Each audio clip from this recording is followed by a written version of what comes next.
तो exam pattern के बारे में बात करेंगे। एग्जाम पैटर्न देखो सीएचएसएल का कितना है, तो सीएचएसएल जो पेपर करवाती है, एसएससी कमीशन है इसकी, SSC commission, staff selection commission, ये पेपर होता है, ठीक है। उसमें बहुत सारे पेपर्स होते हैं, सीजीएल, सीएचएसएल। तो सीएचएसएल आप जो है एलिजिबल कैंडिडेट्स वो है जो 12th पास कर चुका है, ठीक है। जो 12th पास कर चुका है वो सीएचएसएल का पेपर दे सकता है, ठीक है। अब सीएचएसएल में बात करते हैं तो पेपर क्या है, तो एक टीयर 1 होता है, ठीक है, फिर टीयर 2 होता है मतलब दूसरा लेवल, और तीसरा हो गया हमारा थर्ड लेवल, ठीक है। कोई भी 12th पास स्टूडेंट इस पेपर को दे सकता है और इसमें काफी अच्छी सैलरी मिलती है।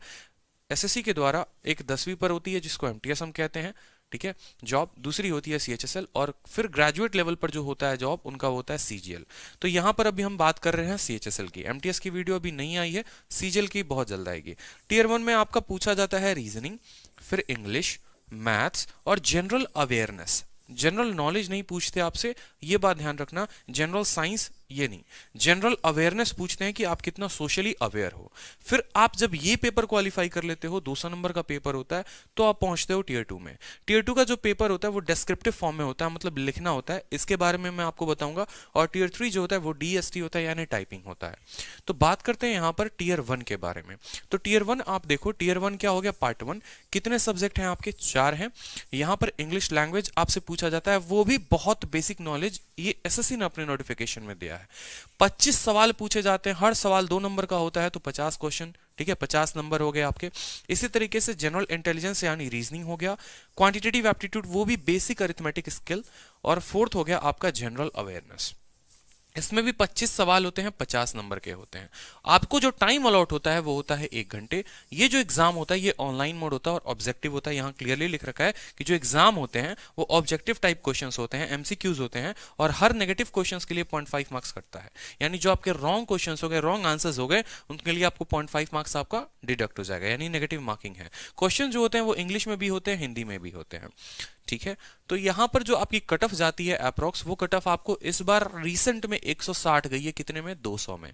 तो आपको बहुत तगड़ी मेहनत करनी पड़ती है टीयर 1 के लिए, ठीक है। नेक्स्ट बात करते हैं सिलेबस, किसके लिए, टीयर 1 के लिए भी, टीयर 2 के लिए भी, सभी चीजों के लिए। तो टीयर 1 में पहला पेपर हमने देखा था रीजनिंग का, रीजनिंग को हम जनरल इंटेलिजेंस भी कहते हैं। एक एक इंफॉर्मेशन यहां दे रखी है कि आपका अनालॉगी आता है, ठीक है, उसके बाद आपके फिगर अनालॉगी आते हैं, ठीक है, सब कुछ यहां दे रखा है। और ये जो सिलेबस है ये एसएससी के वेबसाइट से है, तो ये मार्केट का कोई कंटेंट वाला नहीं है। आप आगे जब भी प्रिपरेशन करना तो इस सिलेबस को ध्यान में रखकर प्रिपेयर करना। आपको करना यह है कि आपने ये टॉपिक देखा कि हाँ भाई वेन डायग्राम आना है, आप वेन डायग्राम अपने बुक में कंप्लीट करो और फिर आप यहां पर इसको टिक कर दो। इस तरीके से आपको सारे टॉपिक्स खत्म करने हैं। एक भी टॉपिक आपका इसको छूटना नहीं चाहिए, क्योंकि पेपर भी कभी भी कुछ भी पूछ सकता है जो किताबें में कभी नहीं दी हो। तो बाद में आप एसएससी को ब्लेम ना करो, क्योंकि उसने अपने नोटिफिकेशन में साफ एक एक पॉइंट दे रखी है कि हम क्वेश्चन यहां से पूछेंगे। नेक्स्ट बात करते हैं रीजनिंग के अलावा, तो आप ये सिलेबस देख सकते हैं। नेक्स्ट बात करते हैं हम यहाँ पर जनरल इंटेलिजेंस के बाद जो हमारा नेक्स्ट आता है इंग्लिश लैंग्वेज। देखो ये लैंग्वेज का पेपर है, लिटरेचर नहीं है, ठीक है। तो यहां पर थोड़ा बहुत साइनो पूछा जाता है, समान अर्थ वाले शब्द, ठीक है। एंटोनिम पूछे जाते हैं, उल्टे अर्थ वाले शब्द, स्पेलिंग हो गया, ठीक है, मिसस्पेल्ड हो गए, इडियम्स हो गए, फ्रेजेस हो गए, one word substitution, sentence improvement. मतलब अगर मैं बात करूं तो इंग्लिश आपकी 3 पार्ट में बटी होती है। और वो 3 पार्ट कौन कौन से होते हैं, तो देखो यहाँ पे पहला पार्ट होता है वोकैब का, ठीक है, दूसरा पार्ट होता है आपको ग्रामर का, और तीसरा पार्ट होता है आपको, ठीक है, तीसरा पार्ट होता है आपको कॉम्प्रीहेंशन का। अब ये जो वोकैब में हो गया ना, तो वोकैब में फर्दर आपके 3 पार्ट होते हैं, ठीक है। एक होता है आपका वन वर्ड सब्स्टिट्यूशन, फिर होता है साइनो एंटो, और फिर होते हैं इडियम्स। ग्रामर आपको पता है कि बेसिकली आपको क्या पढ़ना है, ठीक है, इस बुक्स में सभी चीजें दे रखी हैं, सिलेबस में भी सब कुछ बता रखा है।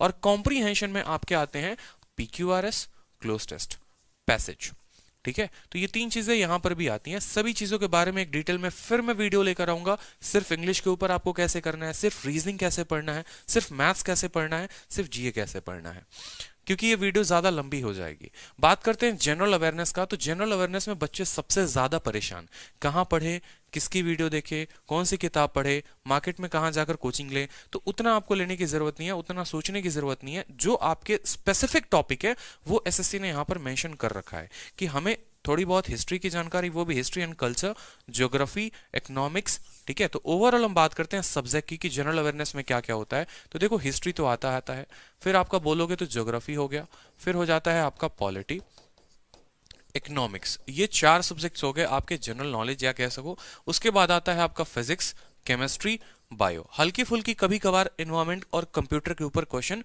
पूछ देता है, तो उसके लिए आपको ज्यादा पैनिक नहीं होना है। जब आप सिलेबस कवर करोगे तो आप ये सारी चीजें कवर हो जाएंगी।